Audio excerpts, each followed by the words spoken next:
여러분 안녕하세요. 찾아가는 새벽기도 시카고 한인제 연합감리교회 전주현 목사입니다. 오늘도 우리에게 숨을 주시고 새 날을 허락하신 하나님께 감사를 드립니다.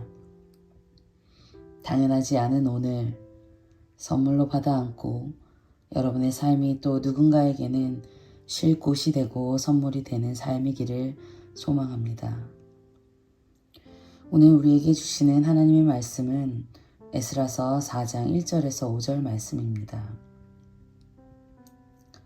사로잡혔던 자들의 자손이 이스라엘의 하나님 여호와의 성전을 건축한다 함을 유다와 베냐민의 대적이 듣고 스룹바벨과 족장들에게 나아 이르되 우리도 너희와 함께 건축하게 하라.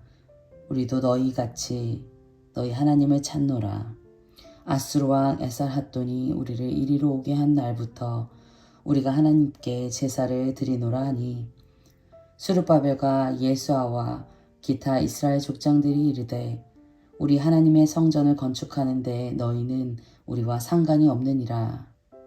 바사왕 고레스가 우리에게 명령하신 대로 우리가 이스라엘의 하나님 여호와를 위하여 홀로 건축하리라 하였더니 이로부터 그 땅 백성이 유다 백성의 손을 약하게 하여 그 건축을 방해하되 바사왕 고레스의 시대부터 바사왕 다리오가 즉위할 때까지 관리들에게 뇌물을 주어 그 계획을 막았으며 고향으로 돌아온 사람들은 소박하지만 뜻깊은 예배를 하나님께 올려드렸습니다. 영광스러웠던 옛 성전을 기억하고 있는 어르신들로부터 또 새로운 성전으로 기억하게 될 아이들까지 함께 하나님을 예배하며 통곡과 환호 또 회한과 희망이 뒤섞인 예배를 드렸습니다. 그렇게 첫 삽을 뜨고 성전의 기초를 세우며 예배와 삶이 다시 바로 세워지기를 소망하는 마음으로 성전 건축을 시작했습니다. 다행히 바사, 페르시아가 건축 비용을 대주고 또 족장들이 자원하여 낸 헌물들이 있어서 그나마 그 시작이 나쁘지 않아 보였습니다. 하나님이 일하시니 이런 날을 맞이하는구나. 하나님이 원하시는 일 성전을 세우고 또 예배를 회복하는 일이 이렇게 시작되었구나 하며 모든 일이 순조롭고 형통하게 이루어질 것만 같았습니다. 그렇게 꽃길만 걸을 줄 알았는데 한 걸음 채 떼기도 전에 문턱에 걸려버립니다. 페르시아가 삼켜버린 바벨론에서 풀려난 이스라엘 사람들이 고향으로 돌아와 성전을 짓기 시작한다는 소문을 들은 사람들이 있었습니다. 오늘 본문에서 유다와 베냐민의 대적들로 표현했는데요. 그들은 바로 유대 땅으로 이주하여 이미 살고 있던 북이스라엘 사람들, 사마리아 사람들이었습니다. 그들은 그럴싸한 말로 다가옵니다. 우리도 예전부터 이제까지 당신들과 마찬가지로 하나님을 찾고 제사를 드리고 있다면서 성전 짓는 일을 함께 하겠다고 제안합니다. 생각해보면 한 명이라도 더 많이 성전 짓는 일에 동참하면 백지장도 맞들면 낫다고 하나님이 기뻐하시는 성전 짓는 일을 빨리 끝낼 수 있으니 웬 떡인가 할 수 있습니다. 그러나 스룹바벨과 예수야를 비롯한 지도자들은 정중히 거절합니다. 물론 정말로 성전 재건을 돕고자 하는 순수한 마음이 있었을 수도 있지만 더 큰 정치적 의도가 있었습니다. 성전 재건이 강대국인 페르시아의 뜻이기에 숟가락이라도 얹어야 탈이 없을 것 같은 마음이 들었습니다.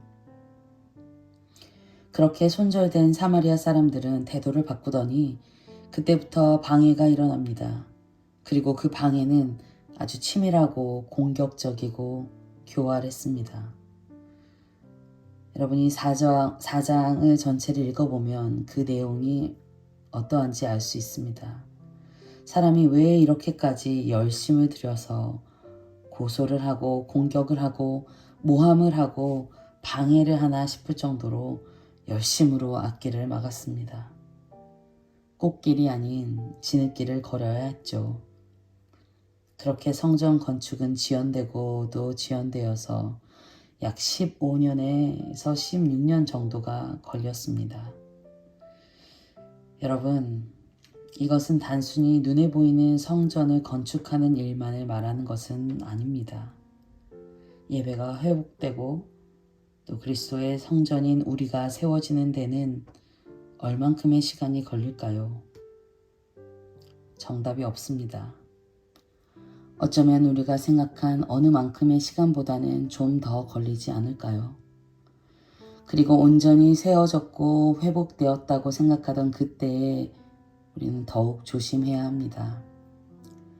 이제 꽃길 걷는 일만 남았구나 생각되어질 때 더욱 하나님께 지혜를 구하고 겸손히 하나님의 중심으로 들어가는 지향을 바로 세워야 합니다.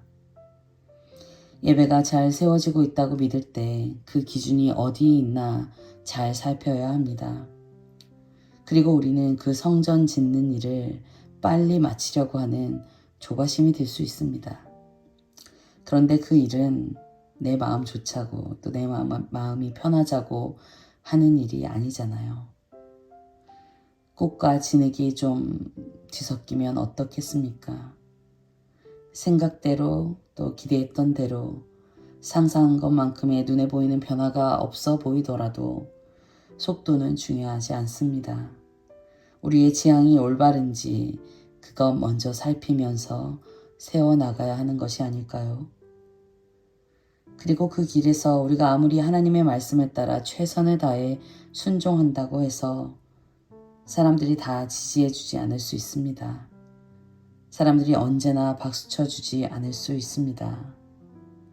그때에도 낙심하지 말고 손이 약해져 떨어지지 말고 그 손 붙들고 이끄시는 하나님 다시 바라보며 걸어갑시다. 천천히 가도 괜찮고 꽃과 진흙이 뒤섞인 길이어도 괜찮습니다. 결국엔 하나님이 이루십니다. 기도하겠습니다. 크고 넓고 깊으신 하나님, 우리는 하나님의 뜻을 다 헤아리지 못할 때가 많습니다. 하나님의 시간 안에 평안히 머물지 못하고 아등바등 종종 걸음걸으며 빨리 눈에 보이는 변화를 만들어내고 싶어합니다. 하나님, 때로는 이해할 수 없는 공격과 방해를 만납니다. 힘이 듭니다. 감정이 먼저 상해버려서 하나님 바라보기를 포기하고 싶을 때가 많습니다. 그러나 두 손으로 우리의 얼굴을 붙잡고 우리의 지향을 바로 잡아주시는 하나님을 의지하며 오늘 하루도 살아가게 하옵소서. 그 길이 진흙이어도 꽃길이어도 하나님 함께 하시니 견딜만 합니다. 그렇게 한 걸음 한 걸음 우리를 인도하여 주옵소서. 거룩하신 예수 그리스도의 이름으로 기도드립니다. 아멘.